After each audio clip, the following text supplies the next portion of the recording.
A rule only matters if it can be enforced. And right now, in the unforgiving deserts of Xinjiang, that rule is collapsing in a way the United States never anticipated. Washington tried to block China's technological rise by banning advanced NVIDIA AI chips, believing this would create a permanent barrier, but instead of slowing Beijing down, the move ignited a reaction so powerful that it flipped the global script. China didn't just find a loophole. It built an entire highway through the restrictions, acquiring not a handful of hidden devices, but an astonishing 115,000 chips, each one a forbidden piece of American engineering now being installed.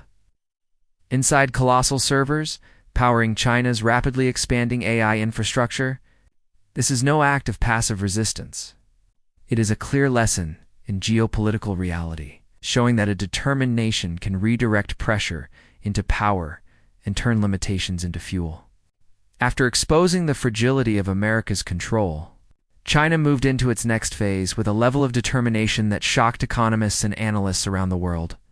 Pouring $98 billion into AI in a single year, this amount surpasses the value of huge global corporations and sends a message that this is not a temporary push but a long-term national transformation. The money is not sitting in vaults. It is being turned into physical structures larger than football stadiums, data centers rising from the desert like metallic fortresses, machines inside them consuming the same electricity as entire cities. Surrounding them are solar fields stretching across the horizon and networks of underground fiber cables acting as the nervous system of a digital empire. China isn't buying tools. It is building the entire ecosystem. After witnessing supply chains being used as weapons, Beijing has resolved to eliminate dependency forever by investing $1 trillion into absolute technological independence. The method behind acquiring such a massive stockpile of restricted chips is equally strategic. China didn't rely on secret agents or dramatic covert operations but used networks of global shell companies, scattered through third countries. These companies purchased the chips legally and then redirected them quietly, creating a supply chain so smooth and discreet that it bypassed international scrutiny entirely. But this acquisition is only the first layer of the strategy. The deeper goal is self-reliance.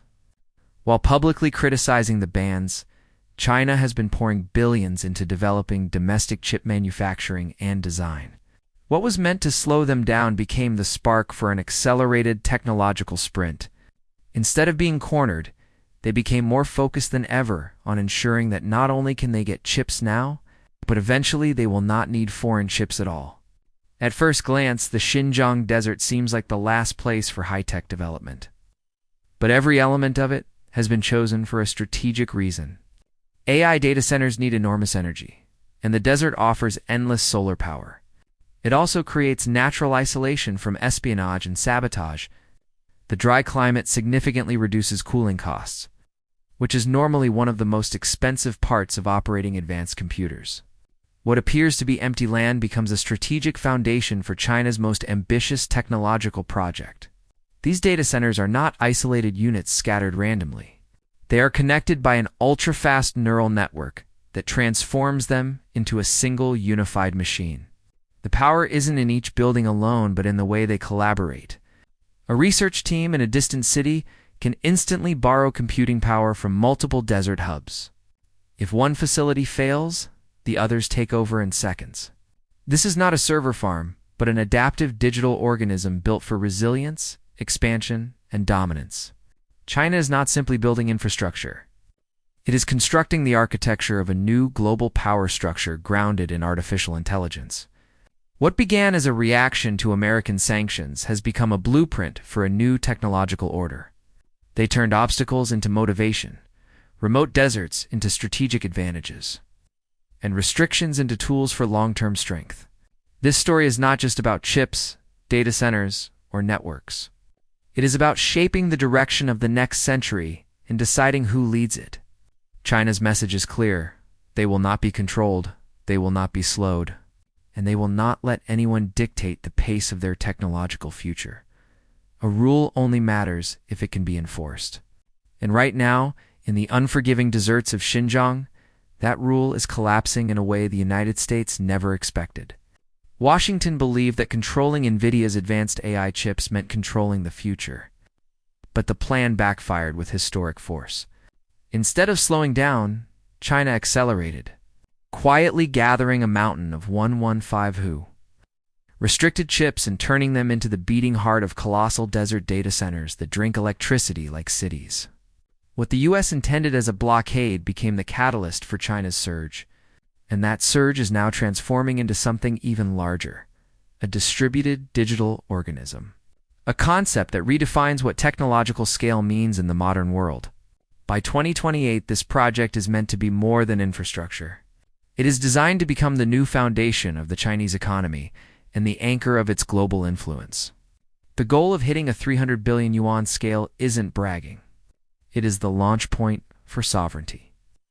The moment when China expects to operate a fully self-contained AI ecosystem that needs no foreign chips, no foreign software, and no external approval. This is about building a closed, secure, hyper-efficient loop of innovation where no US sanction, export ban, or software update can interrupt progress. It is escape velocity from the Western-dominated technological order. By 2028, they don't just want to compete. They want to be untouchable, setting the rules for the next era of global technology, rather than following them. The US strategy had been simple. Control the chips, control the future. It was a modern siege, cutting off China's access to the computing power required for next-generation AI. But instead of yielding, China built its own supply line using networks of shell companies across third countries. The method was quiet, legal on paper, and devastatingly effective. It exposed the flaw in America's primary technological weapon and forced Washington into a reactive position with no clean path forward. The US can escalate sanctions, but each escalation is a game of whack-a-mole against an increasingly self-sufficient rival. The alternative is to out-innovate China and leapfrog to new technological frontiers. But innovation takes time, and time is the most valuable currency in the AI race. China's momentum has forced a complete rethink of American technological strategy. The failure of the ban hasn't just empowered China, it has triggered a global awakening. The Desert Project sends a message to every nation. You cannot outsource your future. The new golden rule of geopolitics is AI sovereignty. The absolute requirement for a nation to control its own computational destiny from the chip level upward.